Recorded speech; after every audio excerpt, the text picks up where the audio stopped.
अपना घर है, अपनी पार्टी है। आज अपन उस पार्टी के एमएलए है। आपको इधर उधर दूसरे के घर में देखने की और झांकने की कोई ज़रूरत नहीं है। यहाँ से नुमाइंदगी करें। तो मौलाना उमरैन अगर चाहते हैं उम्मीदवारी करना, वाकई वो ऐवान में जो है मुसलमानों की एक दबंग आवाज़ बन सकते हैं, दबे कुछ लोग की एक दबंग आवाज़ बन सकते हैं।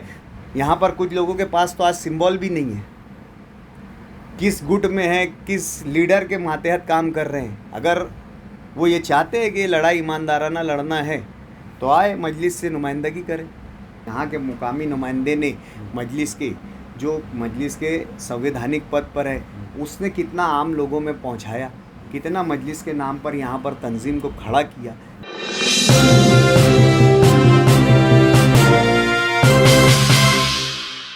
इलेक्शन 2024 और मालेगांव पार्लियामेंट का इलेक्शन का बुगल बज चुका है। पहले फेज़ की वोटिंग शुरू हो चुकी है और हाल मालेगांव का ये है कि अभी तक के कैंडिडेट डिसाइड नहीं हो सका। बीजेपी ने तो अपना कैंडिडेट डिसाइड कर लिया था। कांग्रेस के जो कैंडिडेट है उसके नाम पर मालेगांव शहर और दुलिया शहर में इत्तेफाक नहीं हो पा रहा है। इस इलेक्शन को लेकर IPS अब्दुल रहमान साहब का नाम आया, मुफ्ती इस्माइल कासमी साहब का नाम आया, शेख आसिफ साहब ने ख्वाहिश जाहिर की, उसके बाद मौलाना उमरैन साहब ने ख्वाहिश जाहिर की या उनका नाम आया। अभी तक मतलब साफ नहीं हो पा रहा है कि इलेक्शन में कौन लड़ेगा और मालेगांव और या धुलिया के अवाम किसका सपोर्ट या किसकी हिमायत करेगी। लीडरान परेशान हैं, अवाम में तज़ब्ज़ुब है कि लोकसभा का इलेक्शन में क्या होगा। आज हम इसी टॉपिक पर बात करेंगे MIM के डॉक्टर खालिद परवेज़ साहब से, क्योंकि इन्होंने हाल में ही अवैसी साहब से मुलाकात की है, तो ये भी एक्टिव हैं। तो इनसे जानने की कोशिश करेंगे कि क्या मतलब साफ़ क्यों नहीं हो पा रहा है और क्या नाम आना चाहिए या किन लोगों के चेहरे के इंतज़ार में अवाम इंतज़ार कर रही है। डॉक्टर साहब, आपका स्वागत है। आपने भी कई एक इंटरव्यू दिए अभी मौलाना उमरैन के ताल्लुक़ से या मुफ्ती साहब के ताल्लुक़ से, तो तज़ब्ज़ुब का शिकार है अवाम कि 1 महीना रह गया है, फर्स्ट फेज़ शुरू हो चुका है, 1 महीना रह गया है हमारे यहाँ पे इलेक्शन को। मई 20 या 19 का इलेक्शन है, तो इस 1 महीने में क्या कोई चमत्कार हो सकता है, कोई चेहरा आ सकता है या जो है बस उसी पे इलेक्शन लड़ा जाएगा? आप मुतमईन हैं क्या जो चेहरे हैं अभी अनाउंसमेंट जिनके हो चुके हैं, या मौलाना उमरैन या मुफ्ती इस्माइल या कोई और चेहरा, हम उसके ऊपर भी बात करेंगे। लेकिन पहले अभी ये बताइए कि यानी जो तज़ब्ज़ुब का शिकार है अवाम, तो लीडरान क्या सोचते हैं इस बारे में? देखिए, 1 महीना तो मैं ये बताना चाहता हूँ कि 1 महीना तो बहुत ज़्यादा होता है। हाँ। आखिरी औरंगाबाद का इलेक्शन आज के खासदार इम्तियाज़ जलील ने जो है आखिरी 21 दिनों में इलेक्शन लड़ा था और इलेक्शन जीत कर आए थे, चुन कर आए थे। हाँ। ये इलेक्शन की बुनियादी ख़ासियत ये है कि ये इलेक्शन नज़रियात का इलेक्शन होता है। ये बहुत ज़िम्मेदारी का इलेक्शन होता है। ये आइन साज अदारे की आइन साज असल में यानी पार्लियामेंट का इलेक्शन होता है।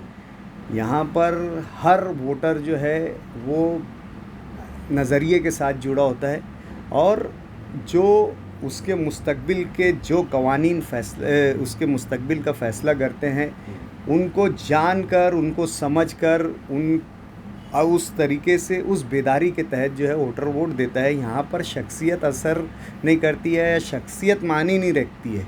यहाँ पर मुल्क में होने वाले हालात और मुल्क के इश्यूज़ मायने रखते हैं और इस बुनियाद पर वोट दिया जाता है। तो इस इलेक्शन के लिए बहुत ज़्यादा लंबा वक्त दरकार है ऐसा मैं नहीं मानता। हर एक को मुल्क के हालात मालूम है, हर एक को इस मुल्क के जो सियासी पार्टियां हैं उनकी आइडियोलॉजी मालूम है, उनका मंशूर मालूम है, उनका इरादा मालूम है, उनका रोल मालूम है। तो मैं नहीं समझता यहाँ पर सिर्फ इतनी ज़रूरत बाकी रह गई कि इस फ्रेम में अब एक कैरेक्टर को लाकर सिर्फ फिक्स करना है और इलेक्शन लड़ना है। अच्छा। बाकी यहाँ पर कोई यानी बहुत ज़्यादा वक्त लगेगा या बहुत ज़्यादा माहौल बनाना हाँ, पड़ेगा, ऐसा कोई मुझे आज हालात नज़र नहीं आते। यहाँ का हर इस हल्के क्योंकि का दो हर आइडियोलॉजी पे इलेक्शन है। बस आप बेहतर आप लोग जानते हैं कि इलेक्शन जो है वो सिर्फ आज जो है इस मुल्क के एक आइडियोलॉजी ये है कि इस जो आज की हुक्मरान पार्टी है वो इस मुल्क के आइन को ख़त्म करना चाहती है। जो इस मुल्क का आइन डॉक्टर बाबा साहेब अम्बेडकर के ज़रिए अमल में लाया गया, तैयार किया गया, वो आइन जिसने इस मुल्क में सबको मसावत, सबको जो है एक इक्वालिटी, सबको जो है हक दिया कि यहाँ पर जो है इस मुल्क में अपने अपने मज़ाहिब, अपने अपने अकायद, अपने अपनी सोच, अपने विचार और अपने तमाम तर यानी आज़ादाना जो है आज़ादी के साथ इस मुल्क में रहे, ऐसा आइन, इस आइन को आज ख़त्म करने के दर पे जो है बीजेपी की हुकूमत है और उनके जो साथी अलाई पार्टीज़ हैं। और दूसरा नज़रिया सिर्फ आज ये रह गया कि इस मुल्क के आइन का कैसे दिफा किया जा सके, इस मुल्क के किस तरीके से इस मुल्क के आइन को ज़िंदा रह सके, जो इस मुल्क जो आइन इस मुल्क की रूह है उसका तहफ़्फ़ुज़ एक दूसरा नज़रिया है। इन दो नज़रियों पर इलेक्शन हो रहा है तो यहाँ पर शख्सियत मायने नहीं रखती। जिस नज़रिए के साथ अमरीश भाई पटेल हमारे बीच में आए थे, हमारी वोट लिए, आज वो अमरीश भाई पटेल किस पार्टी में, किस सियासी जमात में, किस नज़रिए के मानने वाले, हमने उन्हें एक सेकुलर पार्टी के नुमाइंदे की हैसियत से वोट दिया, लेकिन आज वो बीजेपी में।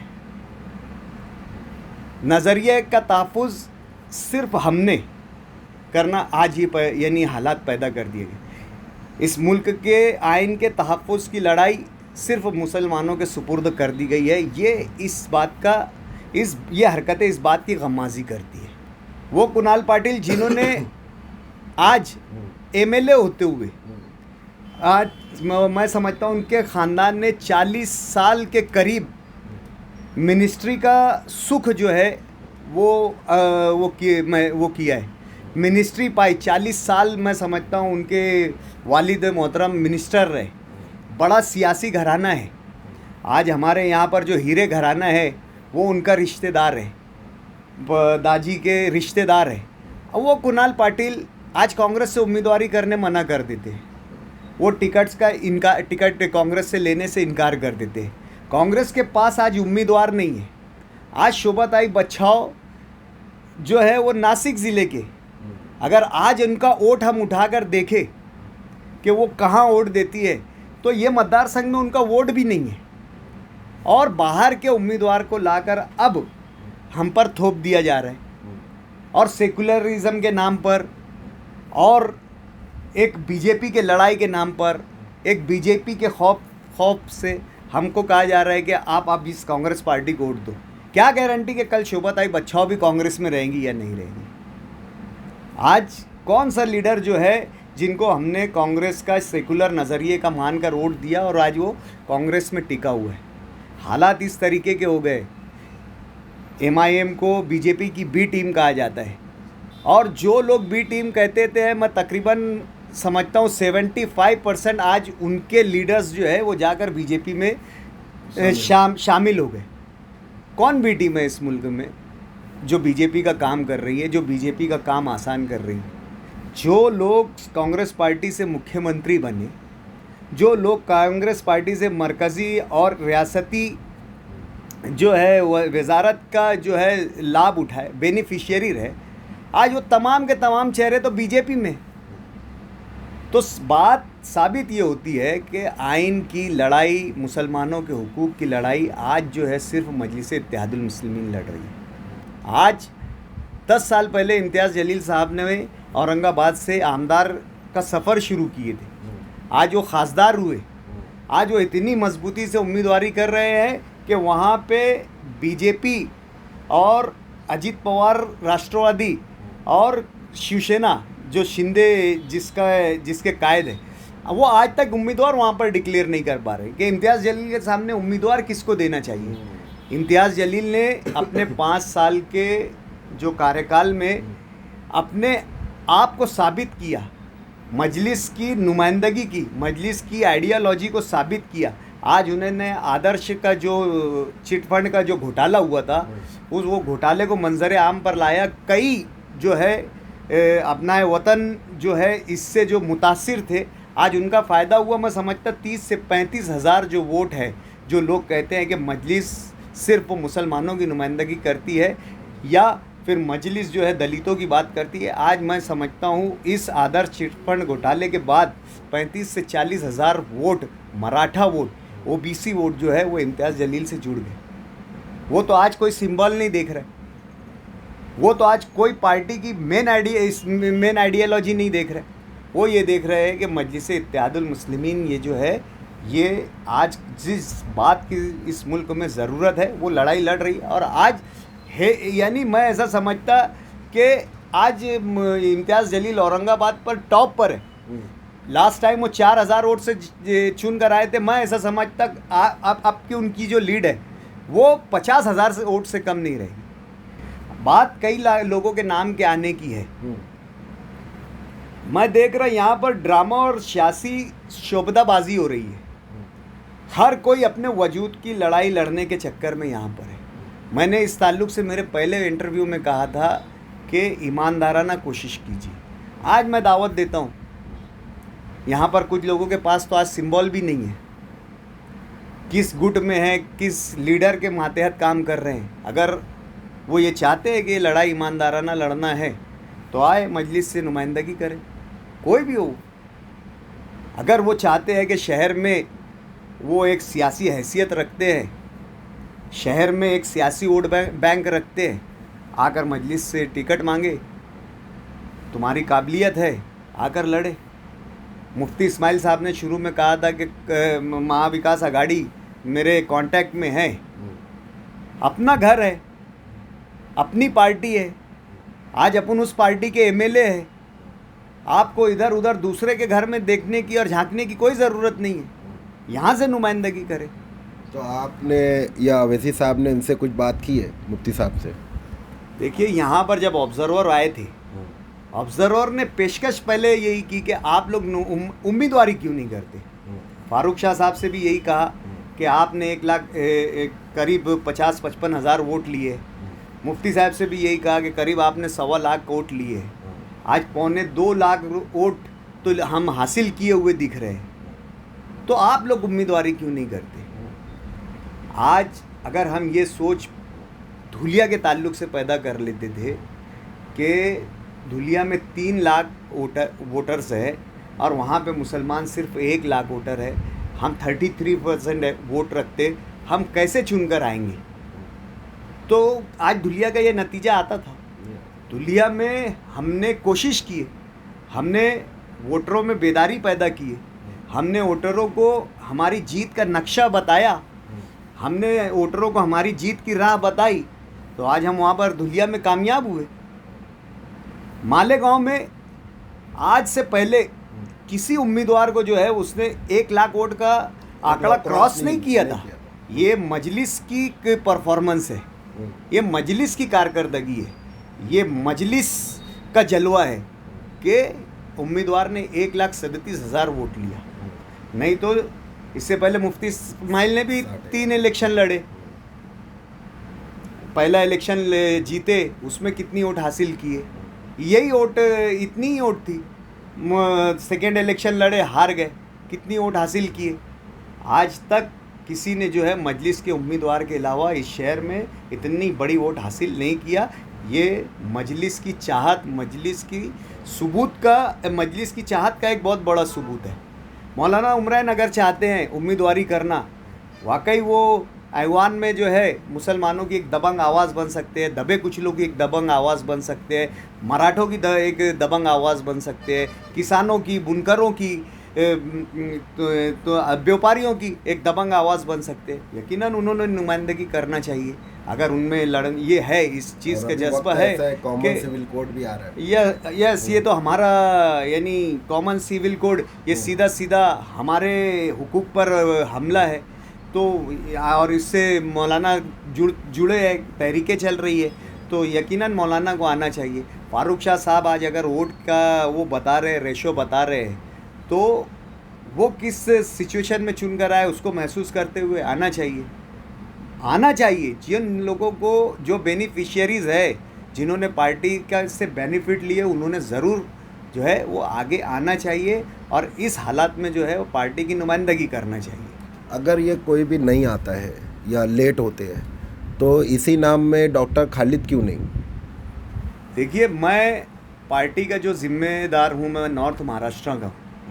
मेरी पिछले 2 साल से यही कोशिश रही कि यहाँ पर पार्लियामेंट सीट हमने लड़ना चाहिए।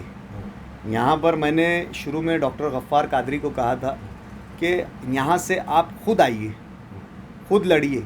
आप एक बड़ा नाम है, रियासती सतह पर आप पहचाने जाने वाले नाम हैं, आपके कई तालीमी अदारे हैं, आप एक अच्छे और साफ शफाफ सियासी बैकग्राउंड से ताल्लुक़ रखते हैं, आपके कई बिज़नेस हैं, आपके यहाँ पर ताल्लुकात भी है और फिर पार्टी है, पार्टी के 2-2 एमएलएज़ हैं। आप यहाँ आकर अगर लड़ेंगे तो हम अच्छा नतीजे में इन हालात को तब्दील कर सकते हैं। उस वक्त तो उन्होंने कहा था कि आप यहाँ से तैयारी करो। मैंने उनको कहा था कि इलेक्शन लड़ने के लिए लवाज़िमात लगते हैं। इलेक्शन लड़ने के लिए जो दीगर बातें होती है वो लगता है। 6 हलकों का पार्लियामेंट इलेक्शन है, काबिलियत सलाहियत अल्हम्दुलिल्लाह अल्लाह ने दिया है। लड़ना कोई बात नहीं है, मैं लड़ लूँगा, लेकिन मैं जो है दूसरे लवाज़िमात से जो है वो मैं पुर नहीं सकता। इसके लिए मैं कहीं ना कहीं मेरे जहन में ये बात लाता नहीं कि हमें इस तरफ भी ध्यान देना चाहिए। लेकिन हालात आज ऐसे हैं कि यहाँ पर बहुत साजगार हालात है। मेरी कोशिश यही है कि यहाँ पर मुझसे बेहतर पहले कोई नुमाइंदा आ जाए जो मुझसे ज़्यादा काबिलियत रखता है, और ये जितने नाम आए हैं यकीनन ये मुझसे ज़्यादा काबिल लोग हैं। इसलिए अल्लाह ने आज उनको किसी न किसी मनसब पे, फ़राइज़ मनसबी पर अल्लाह ताला ने उनको आज जो है ब्रजमान किया है। कहीं ना कहीं इनमें वो सलाहियत है जो आज वो इतनी बड़ी बड़ी कॉन्स्टिट्यूशनल पोस्ट पर है और इतनी बड़ी बड़ी मिली पोस्ट पर है। समाज में उनको कहीं ना कहीं मुझसे ज़्यादा जो है वो जाना माना जाता है, मुझसे पहले उनको तरजीह दी जाएंगी। ये लड़ाई है, ये लड़ाई नज़रिए की है, ये लड़ाई कोई जज्बाती लड़ाई नहीं है। इसमें चाहे हमें शिकस्त हो, चाहे हमें हार हो, लेकिन हमें यहाँ पर जो है इस बात को साबित करना है कि इत्तेहाद जो है वो बड़े से बड़े मरहले को पार कर सकता है। आज हम सबको खुले मंच से दावत दे रहे हैं कि आए, हमारे पार्टी से नुमाइंदगी करे, उम्मीदवारी करे। हमें कोई किसी बिला तफरीक सियासी जमात, बिला तफरीक मज़हब, मिल्लत, हम सबको दावत देते जो अहल है वो आए, उम्मीदवारी हमसे करे। हम खुलूस के साथ उनके साथ रहेंगे, इस लड़ाई में शाना बशाना शामिल रहेंगे।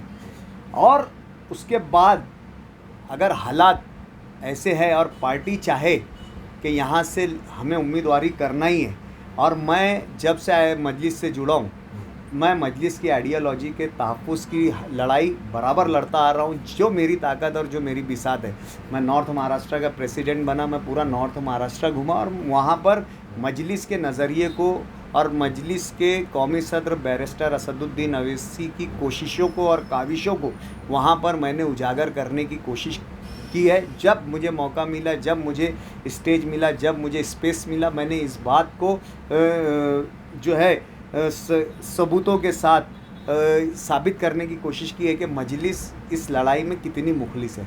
बात रही उम्मीदवारी की, मरहला अभी बाकी है, वक्त अभी बाकी है, दावतें उम्मीदवारी की चल रही है, लोग कांटेक्ट भी कर रहे हैं। आखिरी फ़ैसला तो जो है वो बैरिस्टर असदुद्दीन अवैसी साहब ही इस यहाँ के जो हल्के को लेकर करेंगे। अच्छा, शहर में एक शहरी सवाल कि शहर के लीडरान की जब देखा जाए, क्योंकि अगला इलेक्शन हो सकता है कि असम्बली रहे, ये पार्लियामेंट का तो है, लेकिन असम्बली में होता है शहर में, तो उसको लेके मजलिस क्या सोचती है? यहाँ पर अभी ग्राफ बढ़ेगा, कम होगा, आप क्या सोचते हैं? यहाँ पर मजलिस ने असम्बली में मुफ्ती इस्माइल को जो है टिकट दिया और मजलिस के तमाम जो कायदीन हैं, ज़िम्मेदारान हैं, उन्होंने भरपूर कोशिश की खुद असदुद्दीन अवैसी साहब ने यहाँ पर जो है 2 जलसे किए।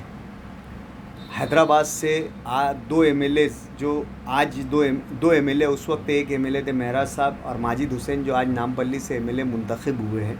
ये 2 बड़े पार्टी के बड़े चेहरे और पार्टी के नहायत ज़िम्मेदार लोग हैं। वो यहाँ पर तकरीबन 20 से 25 दिन ख़ैमा-जन रहे। उन्होंने हर जलसों में तकरीर की और जो अपनी तरफ से हो सकता था, जो लवाज़िमात इलेक्शन के लिए लग सकते थे, बिना उम्मीदवार को बताए, बिना हम लोगों को बताए, यहाँ पर उन्होंने जो है उसको पूरा किया।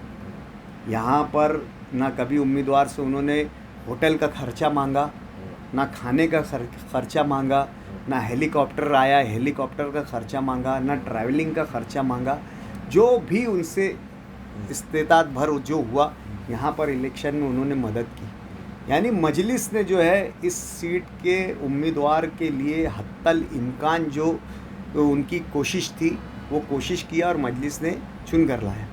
तो मजलिस अपने नज़रिए के तहत कि हमने हमारे उम्मीदवार को यहाँ पर जिस नज़रिए के नाम पर मदद की, वो नज़रिया यहाँ पर ये नुमाइंदा कायम रखेंगे या कायम है या इसको आगे बढ़ाने की कोशिश करें। तो ये सोच जो है उन लोगों की है, वो कायदीन है। वो अब आने वाले इलेक्शन में क्या महसूस करते हैं कि जिस नुमाइंदे को उन्होंने यहाँ पर मजलिस के नज़रियात के तहफ़्फ़ुज़ की ज़िम्मेदारी देकर असम्बली में पहुँचाने के लिए मदद की, तो उस नुमाइंदे ने मजलिस के नज़रियात की कितना तहफ़्फ़ुज़ किया, कितना मजलिस के नज़रिए को आगे बढ़ाया, ये अब तो जो है वो आला कमान तय करेगा कि मजलिस का यहाँ पर कितना गिराव बढ़ा, मजलिस के चाहने वाले कितने बढ़े, मजलिस के परफॉर्मेंस को मुल्क गिर सतह पर जो होने वाला मजलिस के परफॉर्मेंस को यहाँ के मुकामी नुमाइंदे ने मजलिस के संवैधानिक पद पर है, उसने कितना आम लोगों में पहुँचाया, कितना मजलिस के नाम पर यहाँ पर तंजीम को खड़ा किया, कितना मजलिस के नाम पर जो है यहाँ पर अवामी खिदमत की गई। ये अब आने वाले वक्त में आला कमान जो कायदीन है वो ये तय करेंगे कि मजलिस का गिराव बढ़ा है या कम हुआ है। एजाज़ है हुस्न आवारगी का कि जहाँ भी गए दास्तां छोड़ाए। यही शख्सियत है डॉक्टर खालिद परवेज़ साहब की कि जब भी इन्हें मजलिस ने या उनकी पार्टी ने या उनके घराने ने या उनके मोहल्ले ने या उनके शहर ने उनको जब भी जो ज़िम्मेदारी दी है उसे वो बखूबी निभाया है। बहुत सारी बातें उन्होंने अभी हमसे की हैं, लेकिन और सारी बातें अभी उनसे करनी बाकी है। लेकिन वक्त और हालात के हिसाब से हम उनसे मिलते रहेंगे और उनसे और भी सवाल करते रहेंगे, क्योंकि अभी आने वाला इलेक्शन मई 2024 को जो होने वाला है पार्लियामेंट का, इसके कई रुख होने अभी बाकी है। हम अभी और भी लोगों से मुलाकात करेंगे और जानने की कोशिश करेंगे कि क्या ये इलेक्शन में मालेगांव शहर की आवाम को कुछ फ़ायदा हो सकता है या मुसलमानों को के हालात में कुछ तब्दीली हो सकती है। देखते रहिए रिसाइट टुडे। खुदा हाफिज़।